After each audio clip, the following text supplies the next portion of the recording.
सगळ्यांना आपल्या अंगावर घ्यावी लागणार आहे। या मतदारसंघात आता काही दिवसात निवडणूक आहे आणि या ठिकाणी साहेब निश्चितपणे तुमच्या पक्षाचा प्रामाणिकपणे सगळ्यांनी काम करून आमदार रोहित दादाच्या रूपात आपण ह्या ठिकाणी निवडून द्यायचं आहे।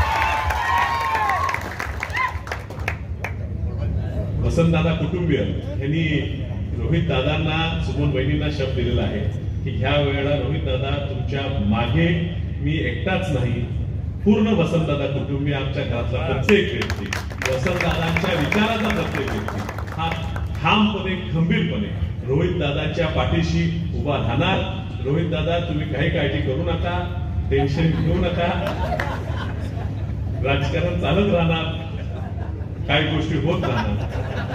मात्र ह्या ठिकाणी तासगाव कवठेमंकाळ मतदारसंघात पण तरी स्पष्ट करतो अरे मंत्री मतदारसंघ बोललेच नाही